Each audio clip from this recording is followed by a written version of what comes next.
கர்த்தரும் இரட்சகருமாகிய இயேசு கிறிஸ்துவின் நாமத்தினாலே யாவருக்கும் வாழ்த்துக்களை தெரிவித்துக் கொள்கிறேன். ஜார்ஜ் முல்லர் என்ற பிரபல ஊழியர் 5 அனாதை பிள்ளைகள் ஆசிரமங்களை நடத்தி வந்தார். அவர் துவக்க காலத்திலே ஒரு சிறுவர் இல்லத்தை நடத்தி வரும்போது ஒரு நாள் வறுமையின் காரணமாக அந்த பிள்ளைகளுக்கு சாப்பிடுவதற்கு ஒன்றுமில்லாதிருந்தது. காலை நேரமும் ஆகிவிட்டது. எல்லாரும் சாப்பாட்டுக்கு தட்டையும் எடுத்து வந்து விட்டார்கள். ஆனால் பரிமாறுவதற்கு ஒன்றுமில்லை. அவர் முந்தின இரவு ஜெபித்தார். கர்த்தாவே, நாளை காலையிலே நாங்கள் என்ன செய்வது? ஆனால் நீர் அனுதினமும் பறவைகளுக்கும் மிருகங்களுக்கும் பிழைப்பூட்டுகிறவர். உம்முடைய பிள்ளைகளை வெறுமையாய் விடமாட்டீர். எங்களிடத்திலே பணமும் இல்லை, உணவும் இல்லை. ஆனால் இத்தனை பிள்ளைகளுக்கு சாப்பாடு, அதை நீர் ஏற்பாடு செய்து தாரும் என்று ஜெபித்து விட்டு தூங்கினார். கொஞ்சம் மாவும் தண்ணீரும் தான் இருந்தது. அந்த மாவிலே கூழ் காய்ச்சி அவர்களுக்கு குடிக்க செய்யலாமா? அப்படியானால் மத்தியானத்துக்கு என்ன செய்வது என்று அவர் சிந்தித்துக் கொண்டு, கர்த்தாவே, அன்றன்றுள்ள அப்பத்தை எங்களுக்கு இன்று தாரும் என்று ஜெபித்தார். அப்பொழுது ஒரு வேன் அங்கே வந்தது.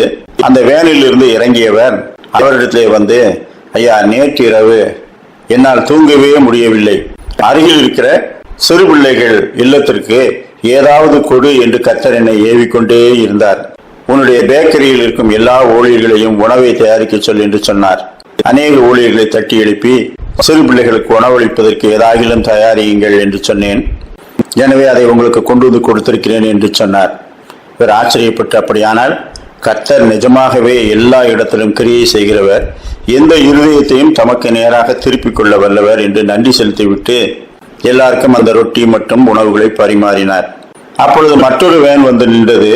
அதிலிருந்து ஒருவர் இறங்கி வந்து, ஐயா, வீடுகளுக்கு பால் சப்ளை செய்கிற வேன், கிட்டத்தட்ட 90% சப்ளை செய்து விட்டோம். இன்னும் 10% பால் இருக்கிறது. ஆனால் வேன் டயர் வெடித்து விட்டது. இதை ரிப்பேர் செய்வதற்கு 3 மணி நேரத்துக்கு மேல் ஆகும். அதற்குள் பால் கெட்டுவிடும். எனவே நீங்கள் அந்த பாலை எடுத்து இந்த குழந்தைகளுக்கு கொடுத்து விடுங்கள் என்று சொன்னார்.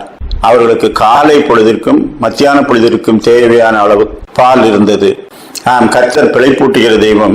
நாம் ஒருமித்து ஜெபித்து கர்த்தருடைய நாமத்தை மகிமைப்படுத்துவோம் என்று சொல்லி அங்கிருக்கும் ஊழியக்காரர்களும் பிள்ளைகளுமாக சேர்ந்து கர்த்தருடைய நாமத்தை மகிமைப்படுத்தினார்கள். சங்கீதம் 68:5, தம்முடைய பரிசுத்த வாசஸ்தலத்தில் இருக்கிற தேவன் திக்கற்ற பிள்ளைகளுக்கு தகப்பனும் விதவைகளுக்கு நியாயம் விசாரிக்கிறவருமாய் இருக்கிறார். பிரசங்கி 3:11, அவர் சகலத்தையும் அதினதின் காலத்தில் நேர்த்தியாய் செய்திருக்கிறார். சங்கீதம் 65:2, ஜெபத்தை கேட்கிறவரே, மாம்சமான யாவரும் உம்மிடத்தில் வருவார்கள். கர்த்தர் சகலத்தை மதினதின் காலத்தில் நேர்த்தியாய் செய்திருக்கிறவர். ஆகாயத்து பறவைகளை கவனித்து பாருங்கள், அவைகளுக்கு பிழைப்பூட்டுகிற தேவன் உங்களுக்கு பிழைப்பூட்டுகிறது அதிக நிச்சயம் அல்லவா என்று கர்த்தர் சொல்லுகின்றார். அநேக மடக்கிலான் குருவிகளை பார்க்கிலும் நீங்கள் விசேஷித்தவர்கள். மற்ற ஜீவராசிகளை விட மனிதன் விசேஷித்தவன் என்று தேவகுமாரன் சொல்லுகின்றார். அவைகளுக்கெல்லாம் பிழைப்பூட்டுகிற தெய்வம் உங்களையும் பிழைப்பூட்டுவார் என்ற நம்பிக்கையோடு அவருடைய பலத்த கரத்துக்குள்ளே அடங்கி இருங்கள் என்று சொல்லுகின்றார்.